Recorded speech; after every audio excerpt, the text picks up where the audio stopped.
Hello, everybody. I'm going to get started about 2 minutes after the hour. Hey, Jerry, nice to see your face.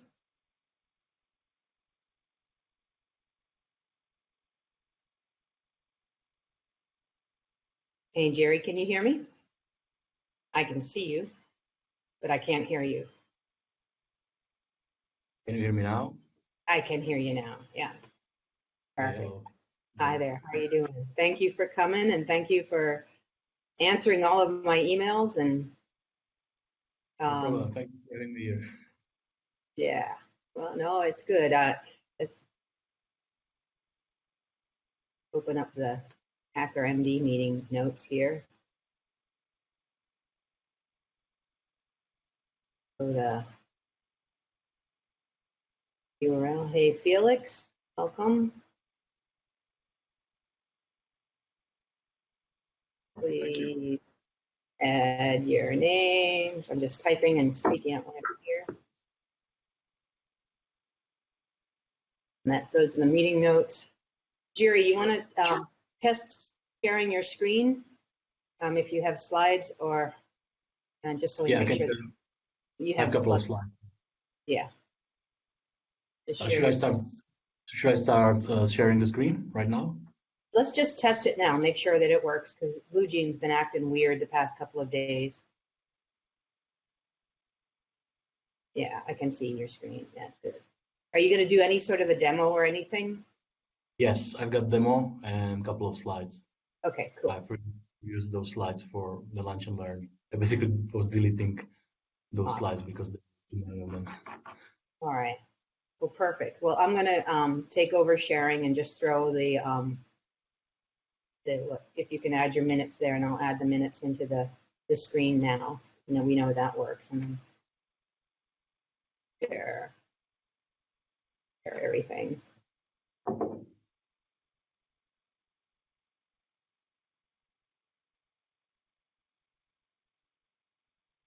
You'll see me bop back and forth between the two. Yep. Diane, are you adding the presentation to the minutes? No. Agenda in the minutes yet? I'm not sure whether I did that or not. Yeah. Hey, Yurka, are your slides available outside Red Hat? It's my personal Google account, I think. Should be publicly available. Okay. Or would you be okay if I add them to the minutes? Sure. Oh. Perfect.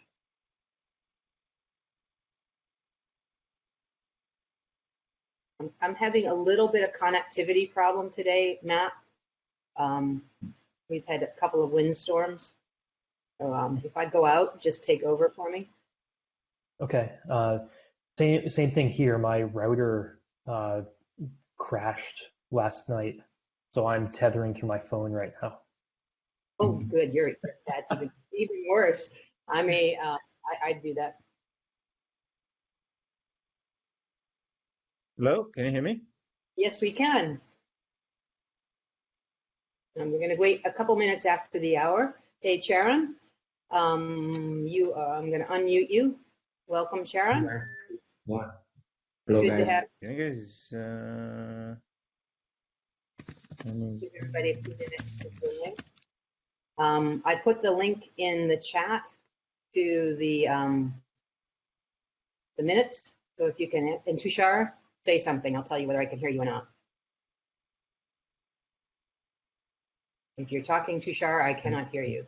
I saw everything, the minutes. Okay, cool. All right. So I'm gonna just give you my bias on things. I am very much looking to find updates from everybody in the ML space around the operators. So that's been sort of my bent the past little while. So that's kind of why I've asked Jerry and Sharon and other people to talk about them today. So I'm gonna hang on. My phone is ringing off the hand. I'm just gonna make sure it's not the next speaker. So hang on.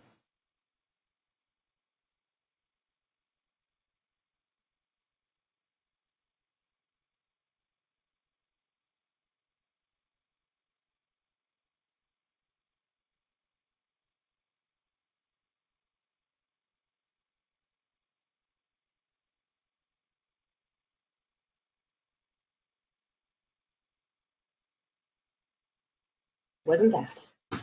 All right, good. So let's try and get started now. We've got about 8 people on myself. If you could all just add your names in here. So one of the things that I've been doing in the interim, I'm also leading a lot of the work around the operator framework. So that's been one of the, and I'm creating a community listing of all the viable that I can find community operators. And so this past couple of weeks, I've been looking at all of the Spark operators and the chainers and MX things, and just a ton of things that I don't really know a lot about. So I am using this occasion to get Jerry to give us an update. And if you have one, I will put the link into the operator framework page after this note.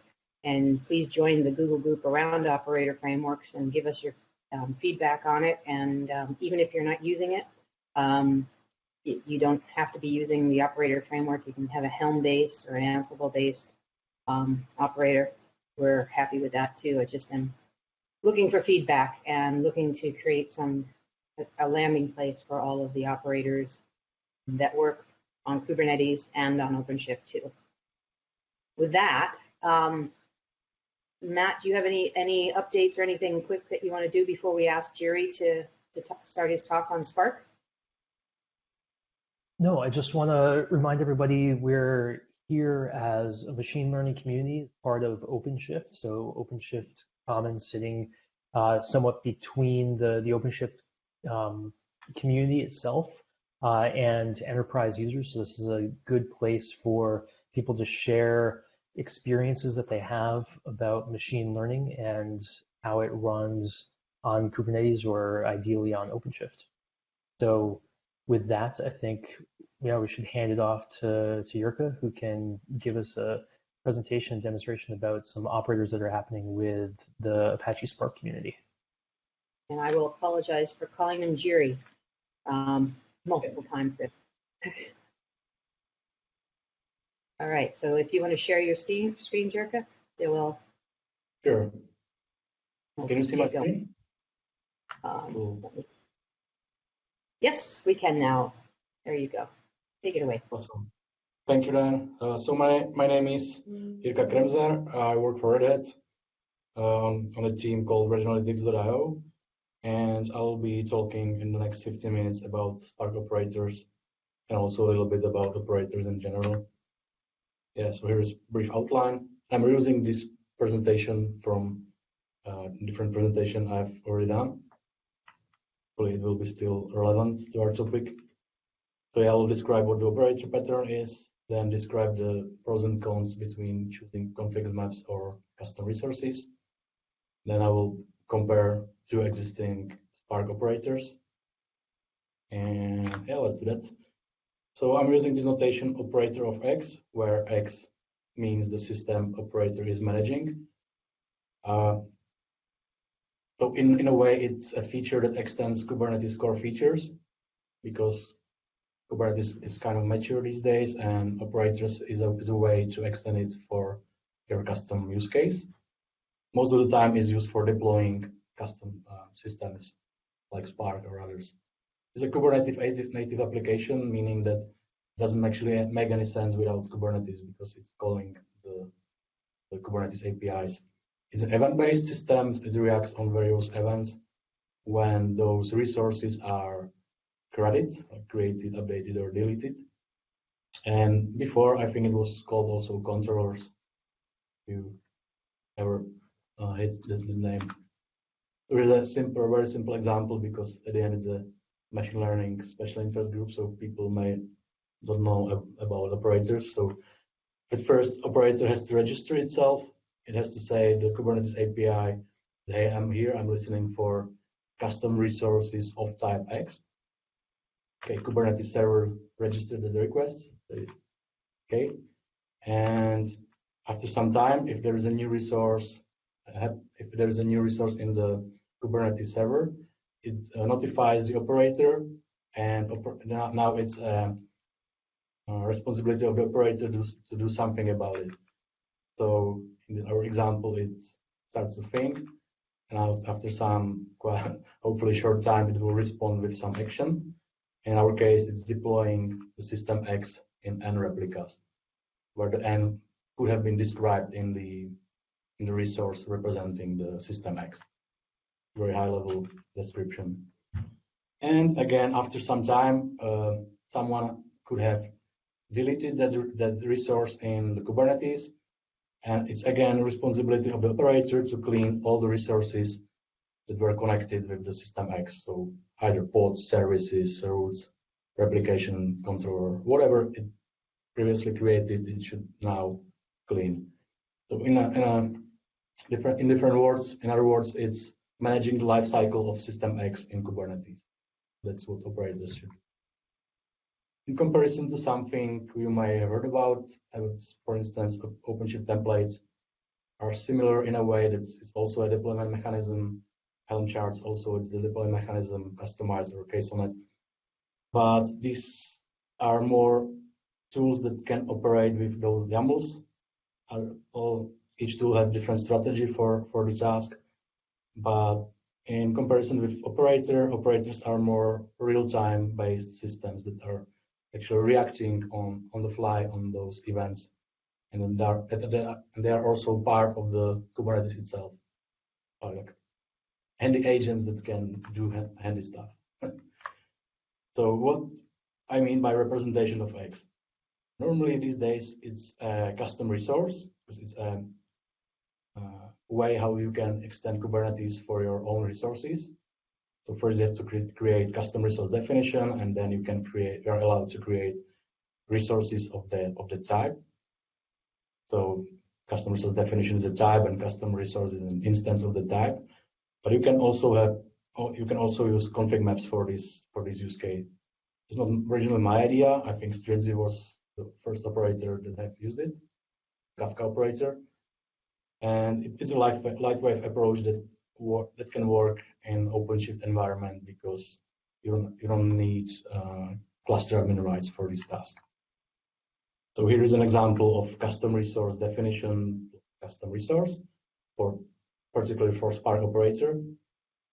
As you can see under the spec section, you can have something like number of replicas for workers, number of replicas for masters, some custom Spark configuration that can override the defaults of Spark, and pretty much arbitrary information, but you also have to handle it in the operator and do something with it. And here is an example of the same, but using config map. So I can switch a couple of times back and forth, and you can spot that it's pretty much the same thing. The only difference is that config maps, I had to use the config section and the value with a multi-line value that actually contains the deep configuration, because by default config maps are kind of flat structure containing key and values. Right, so some pros and cons. I already mentioned some, but for instance, with CRDs, there is a much finer grade RBAC, so you can specify which users' account is capable of what tasks. And for instance, also the API is slightly nicer, because you can write kubectl or OC get and then directly the name of the custom resource. But in case of config maps, you have to put this config map before the X. But it's just a little minor difference. So let's talk about Spark operator. Just a couple of words about Spark. It's a unified analytic engine, mostly used these days for ETL tasks, but it also has libraries for machine learning, also for graph processing and streaming. And also there is also module for where you can use SQL-like language for manipulating tons of data in parallel. So Spark operators can deploy Spark clusters and also so-called intelligent applications that itself spawns its own Spark clusters. These are different two basic strategies, and I'm going to talk about two different operators, from which the first one is from GCP, Google Cloud Platform, and does the second task. It deploys the Spark applications that are capable of deploying Spark clusters using Kubernetes as a scheduling mechanism. So speaking very low level, it does Spark submit and uses this K8s as a protocol for Spark master. And there was a feature introduced in Spark 2.3 that can understand this protocol, and you are also you can also provide like custom images for these Spark submit tasks, and it should create a pods with client that itself spawns a driver, and a driver spawns an executors. But this is all handled by the Spark itself, implemented directly in Spark. So what the operator does, it creates these kind of applications, and it's meant for batch processing. But the GCP operator also contains something called scheduled application, where you can use cron-like expressions, where you can describe, for instance, I don't know, each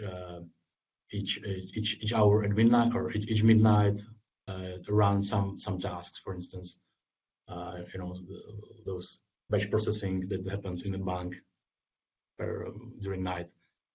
It's written in Go language, and yeah, that's the GCP operator.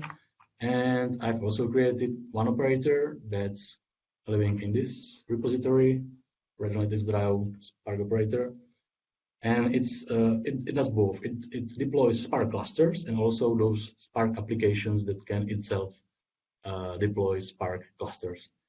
So what's the difference between when I say like it can deploy Spark clusters? The difference is that it's not that the life cycle of the cluster is not bound to the life cycle of the application, because there is basically no application. You can create Spark clusters, and then you can create, for instance, notebook instance, Jupyter notebook that can connect to the Spark cluster.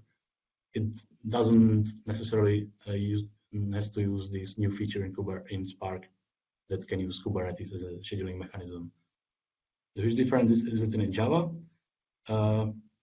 It's Kubernetes native. By that I mean that it doesn't use any OpenShift specific APIs, so it runs on Kubernetes and on OpenShift. And yeah, the part that's responsible for spawning a Spark application is actually compatible with the first operator. I'm using the same names for the fields in the configuration to avoid vendor lock-in, and ideally user could use the same custom resources for both operators. But currently I'm supporting only a subset of those options.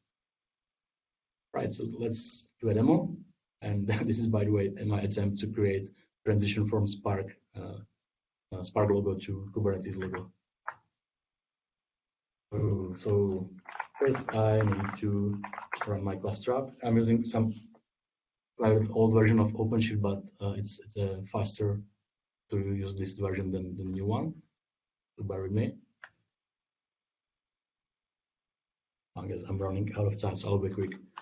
So now I have the cluster up. I can create the operator itself. I'm actually querying the external URL. I can check what's there. So this is the manifest that deploys the operator. It has a couple of stuff like service account, a role binding, and deployment of the operator itself.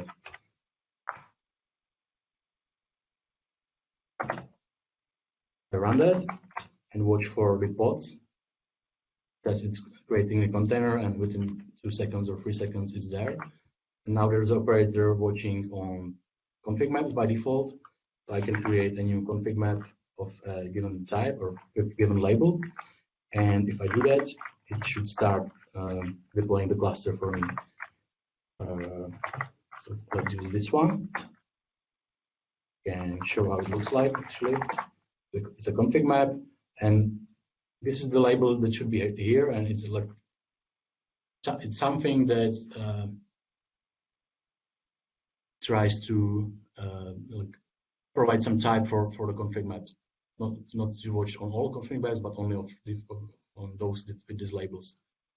So by now it should be deployed. Yeah, so the cluster is running for 20 seconds, and I should start using the cluster from either notebook or anything what I want for my custom analysis. Once I've done my work, I can also delete the cluster. So if I now delete the custom resource, sorry, config map that represents this cluster, the cluster should be gone. Yeah, it's terminating. Oh, and what is, by the way, the watch OC get pods. All right, so this was the example for the clusters, and I've got also example for the applications. So I can also create app, and these apps look like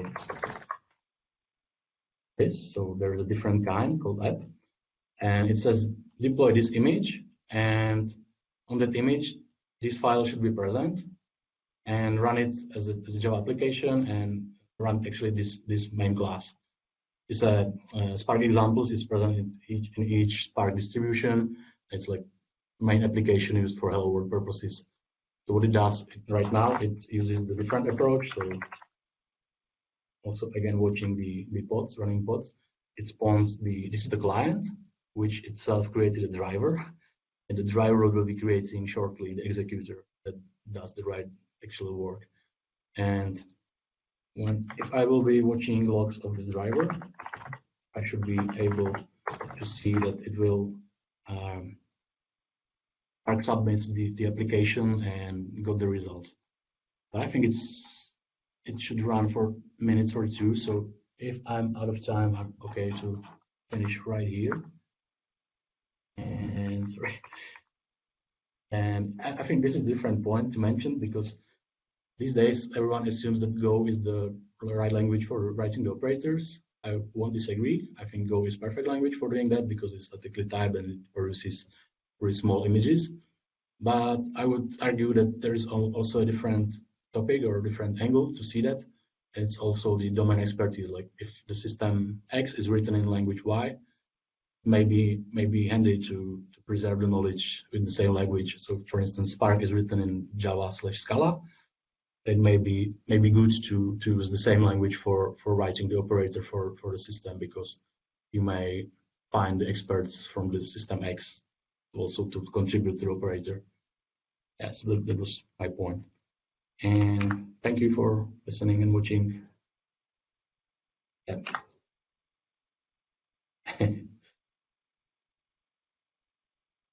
Awesome. I also invited Sharon Yu, who is from Lightbend, who is also interested in the Spark stuff, and we'd had a conversation about what Lightbend was doing. I'm wondering if Sharon, if you have anything to add to the Spark conversation and can give us a little bit of an insight into where Lightbend is going. Yeah, sure.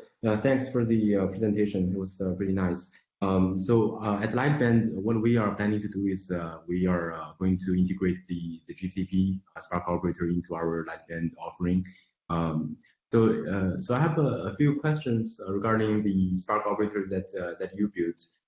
So if my understanding is correct, so basically it's adding your operator is adding a layer of indirection on top of the GCP operator, because there's a step to create the Spark cluster.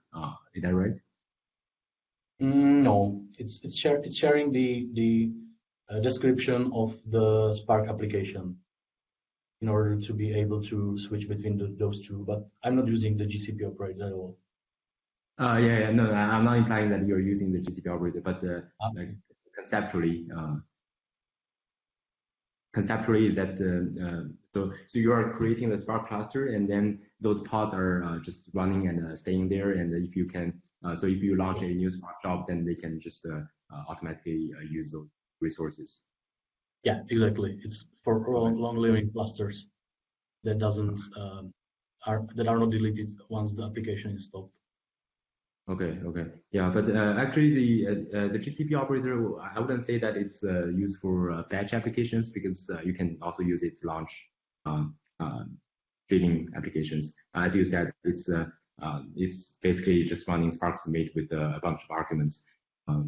Yeah, you can run any kind of Spark job with Spark submit. So yeah, yeah, cool. I'm also preparing a presentation just for the GCP Spark operator. I'm gonna talk about a little more details, but yeah, I think what you said was pretty great. And I actually saw your Spark operator a while ago, and I didn't take a closer look at it, but yeah, it looks interesting. I'll have to look at it again. Yeah, it's cool. Thanks. I wanted to demo also the part that it's capable of working with custom resources, but I guess I was out of time. Yeah. There's a simple switch when deploying the operator. You specify CRD equals to true, and then instead of start watching on custom maps, config maps, it will start watching on CRDs. Okay. And one more thing is that right now the GCP Spark operator, for example, supports exporting Prometheus metrics for monitoring. Is that something that you are working on, or is it something that's already supported in your operator too?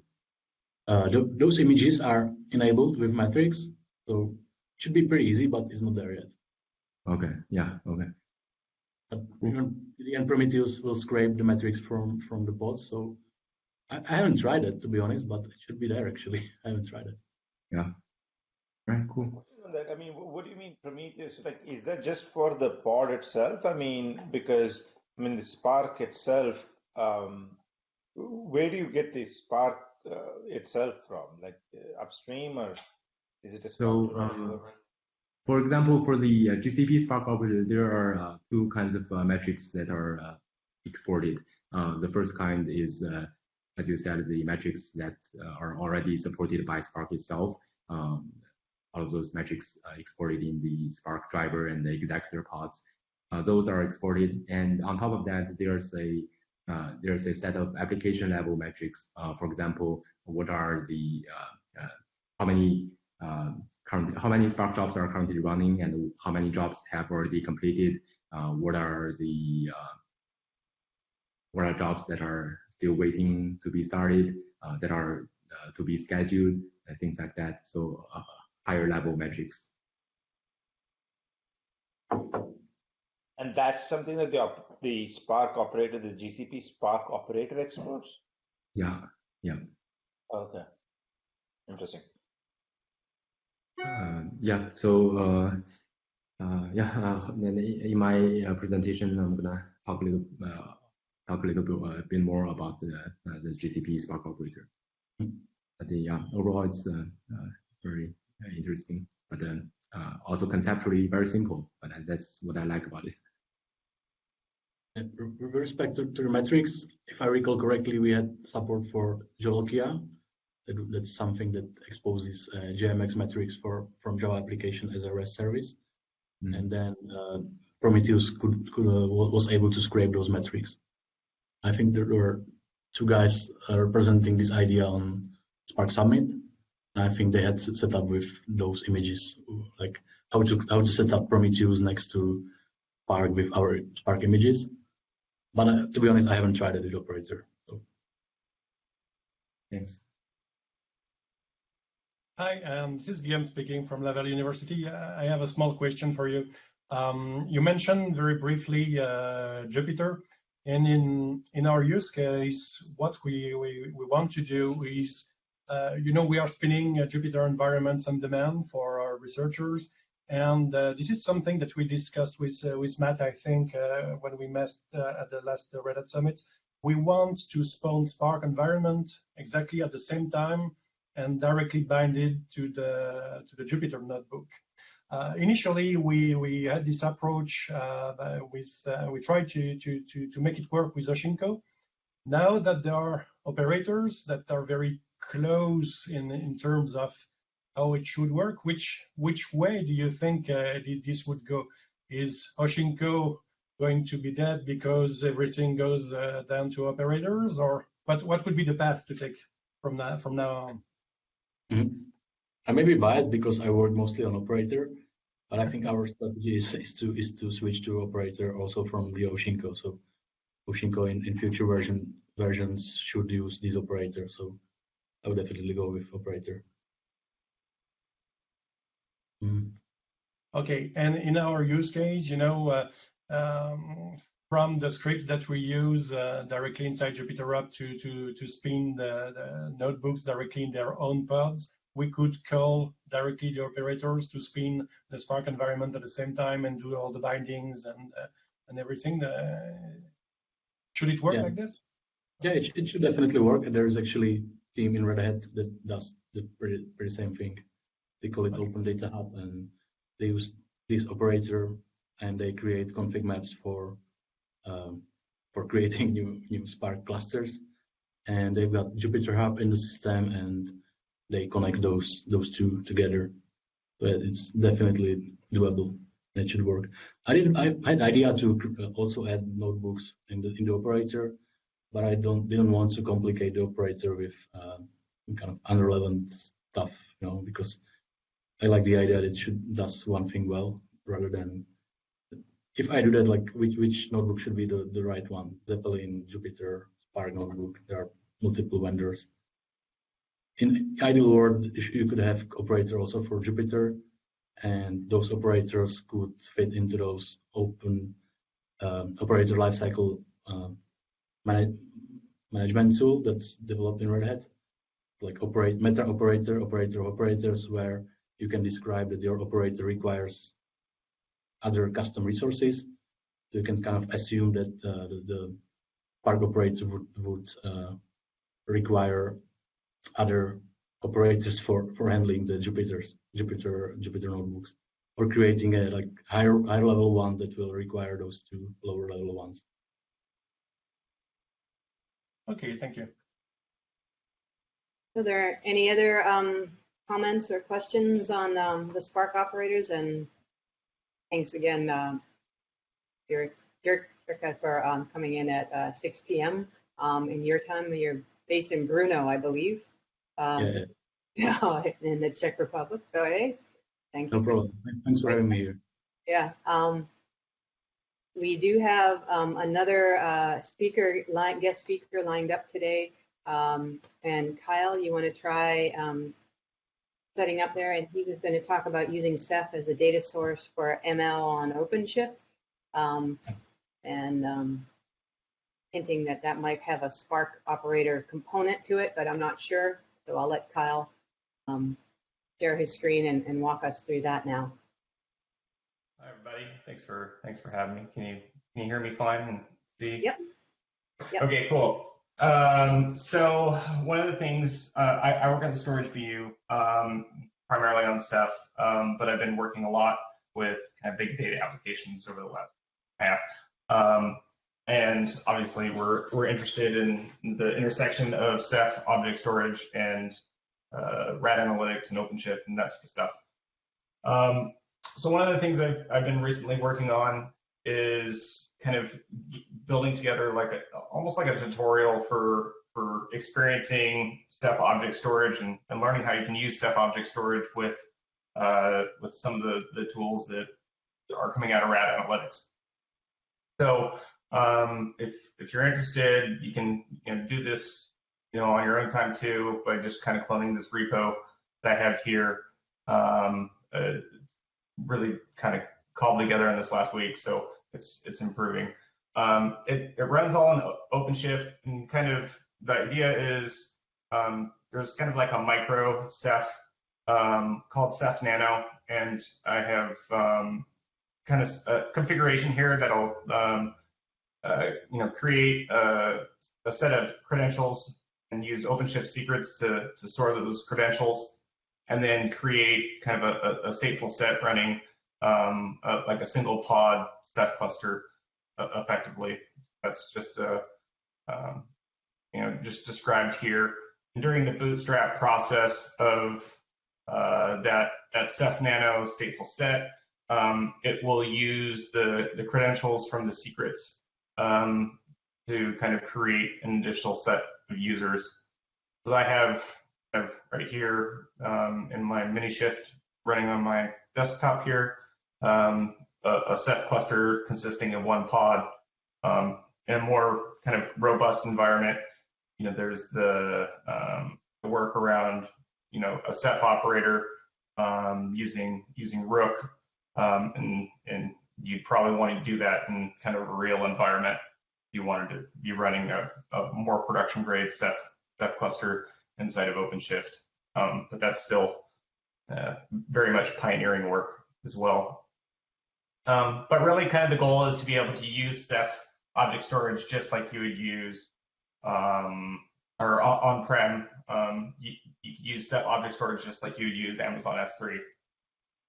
Now, one of the challenges I had with kind of using that is I was using the S3A connector from Hadoop, and kind of the pre-canned images when I was initially playing around with or the OpenShift Spark images from radanalytics were using an older version, or was Spark with an older version of Hadoop, and that was kind of problematic. But one of the new things that came out of the radanalytics community is the ability to, or they're publishing these incomplete OpenShift Spark builder images that you can create a build with and provide a tarball, basically a link to a Spark tarball, and it'll create a custom OpenShift Spark image for you with that particular version of Spark. So I kind of put together a Spark, the latest Spark, and Hadoop 2.8.5 tarball, and then I'm using that to create a build here of OpenShift Spark, and then I can go ahead and use that resulting image as the base for a notebook here. So build out the notebook, and then load the secrets, the credential secrets, expose those to the notebook, and then I'm just going through all this verbally so that we don't have to wait and watch all that, so that we can spend most of our time kind of spelunking through the actual notebook. I did that earlier here, loaded it up. So I have the notebook here. Through the environmental variable, I included kind of the notebook in this particular repository, and it's getting the RGW endpoint kind of from this shelled out command here. Kind of the most straightforward. If you are just working from within a notebook and you want to interact with the object store, Bodo is kind of the AWS library of choice in the case of Python. So if you kind of want to be able to interact with an object store, it's really kind of as easy as installing Bodo and then creating a Bodo object to interact with the object store. This particular image, I'm just using the base notebook image, and so it doesn't include Bodo 3. You can always install Conda packages from the notebook, but if you do this a lot, you might want to build your own base notebook image. The secret key and the user key, the credentials for the Ceph cluster, and then the endpoint are specified in as I'm creating the Bodo object here, and those are being sourced from the environment. They make their way into the environment from right here. I had created the OpenShift or Kubernetes secret and then exposed it to the notebook. So if you look at like the configuration for this application, you have the endpoint here, which was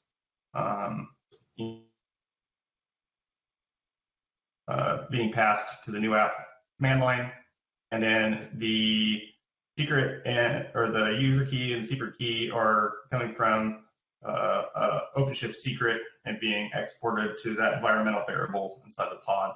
So instead of having, like, it would be very bad hygiene to kind of have your S3 secret key and a user key kind of like statically coded into the notebook. So this is kind of the current best approach that I've found, at least in conjunction with the Ceph object store. So we have this object now, and we can use it to create a bucket in the Ceph Nano object store. So we have the Ceph object store running in OpenShift here, and then created a bucket, and then just wrote kind of a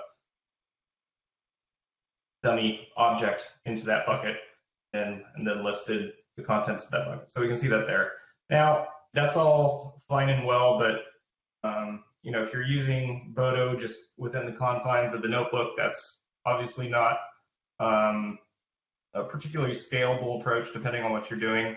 And so if you have to do some more heavy lifting and interact with the object store, that's kind of where Spark comes in. So you can, from this notebook, I can create a Spark context here.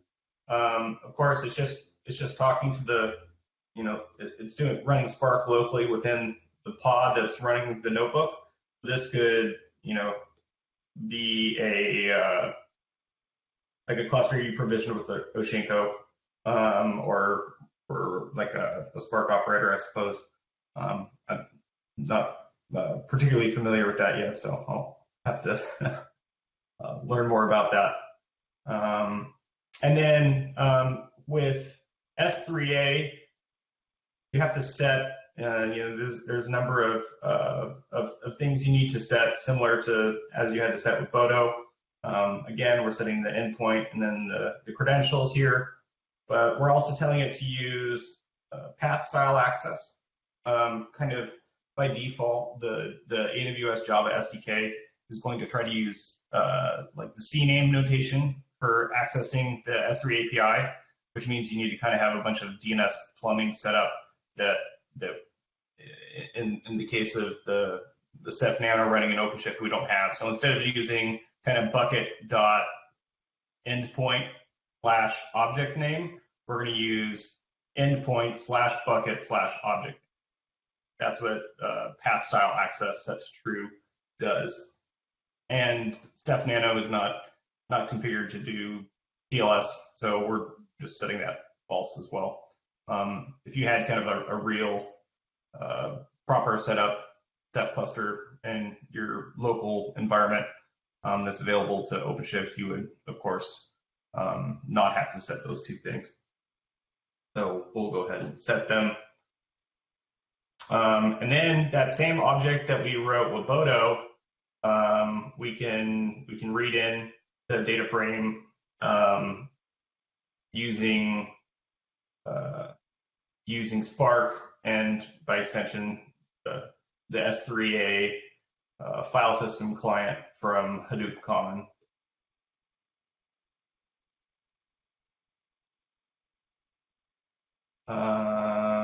Now, one of the big reasons I wanted to use the Hadoop 2.8 and why I built the custom OpenShift Spark image was it allows per bucket configuration of where I can have a different set of credentials or a different endpoint for different buckets. So right here, I'm drawing from one of the tutorial, the radanalyticsio community tutorials.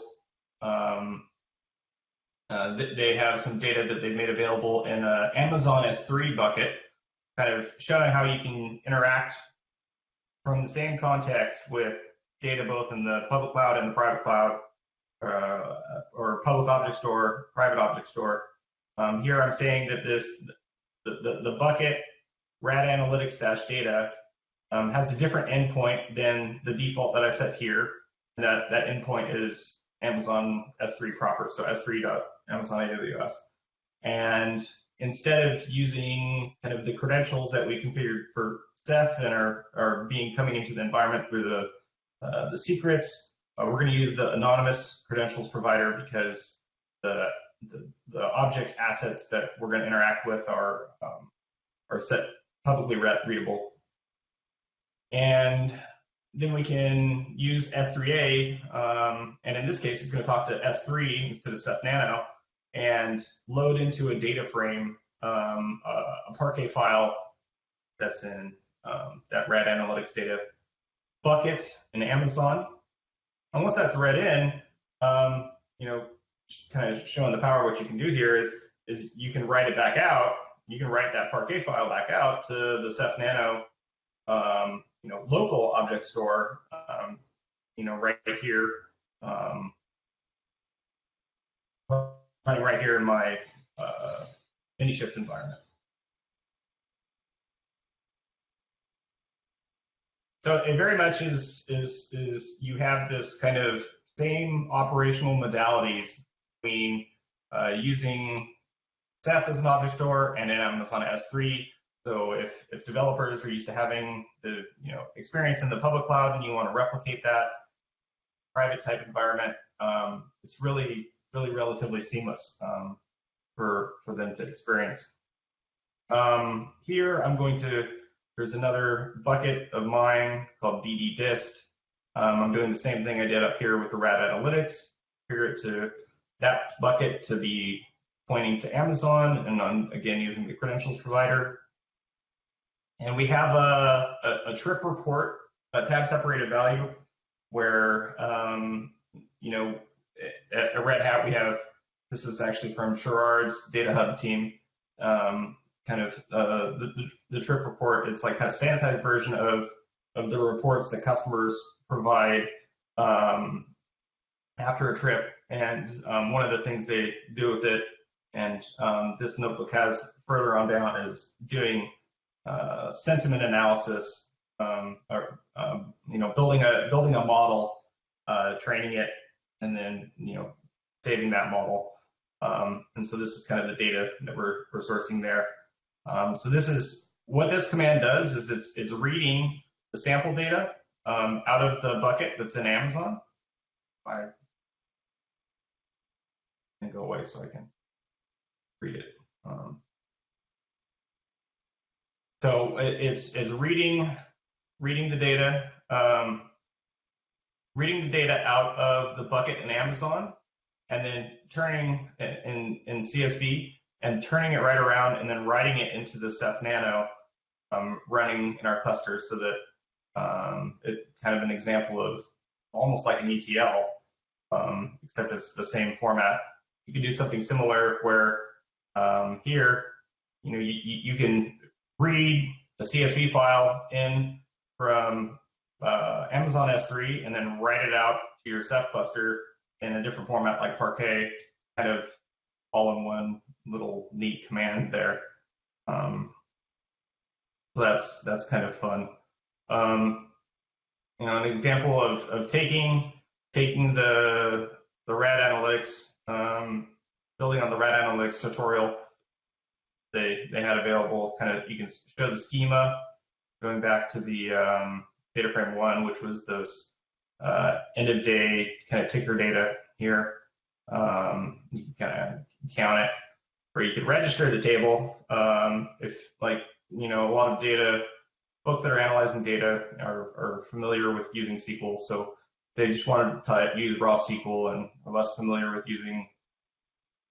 using kind of the Python methods for manipulating data, they can certainly do that. So by registering the data frame as this table name, now I can kind of just run Spark SQL against that table. We'll filter out just the ticker data with the Red Hat symbol here, and then plot it with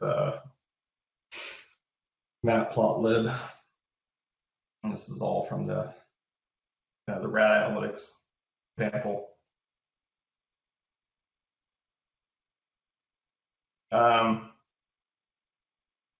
Kind of taking the next, one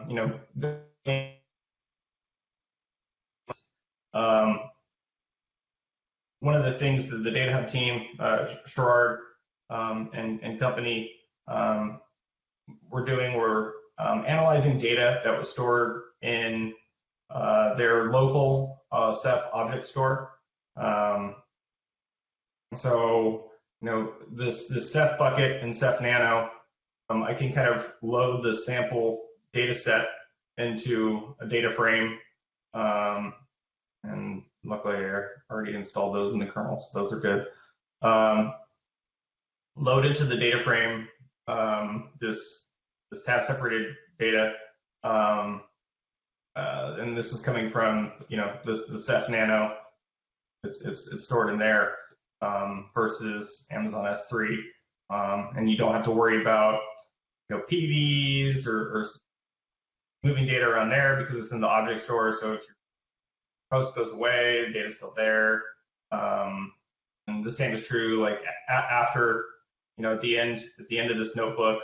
I'm probably not going to probably stop here in a second, be able to get all the way through it. But saving the resulting model and tokenizer and feature dimensions back into S3, and then it persists. I don't have to worry about reattaching that PV to something object store that's available to anything that has the appropriate credentials, and is really kind of a neat way of kind of sharing data across multiple. You kind of have a shared data context across different applications, teams, or technologies, kind of thing. But yeah, the rest of the notebook kind of walks through taking the data that we flirted out of the Ceph Nano, and then I didn't write this. This was from the folks on Sherrod's team, but basically they train a machine learning model using this data, and then eventually print out some charts and save it back into the Ceph cluster. Walk through a couple. So they're kind of showing the sentiment of these trip reports, based on the person, successful versus unsuccessful. And these are the sanitized, made up kind of people's names, and then break down based on the personality, the audience, whether it was customer or engineering, et cetera. But yeah, I have 10 minutes left, so I'm going to stop and kind of just answer questions, I think.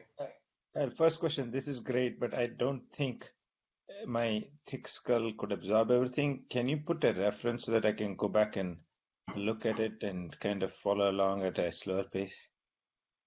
Yes.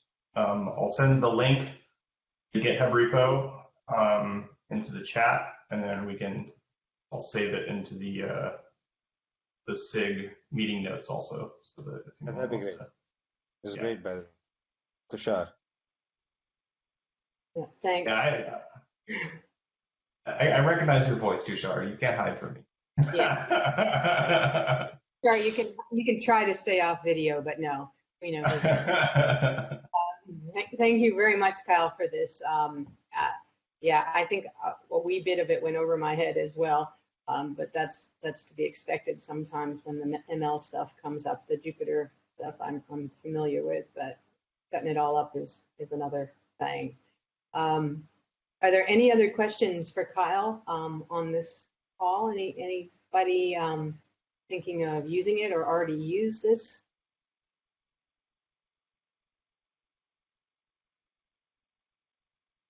Going.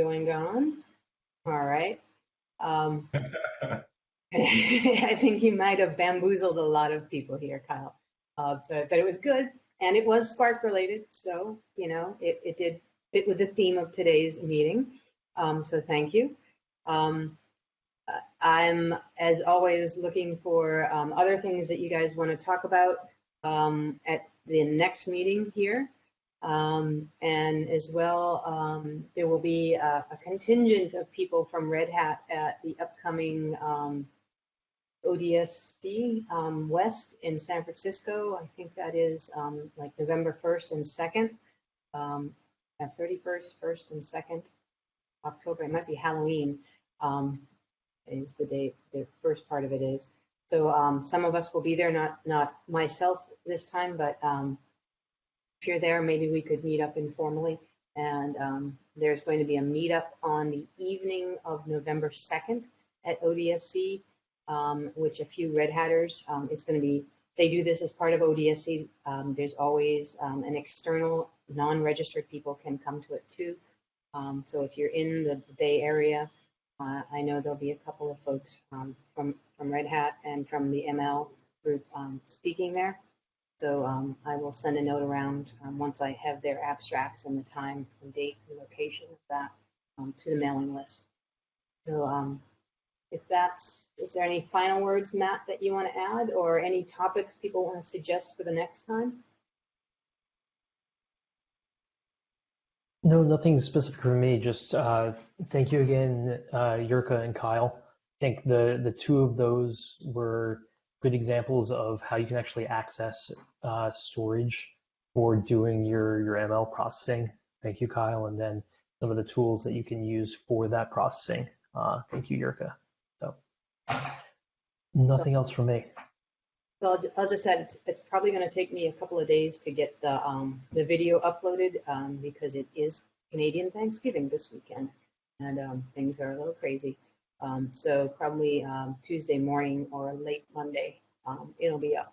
And I will also send that link out to the mailing list. So if you want to try and watch Kyle's talk again, Tushar, you can do so and watch along with the repo open, which is probably what I'm going to do.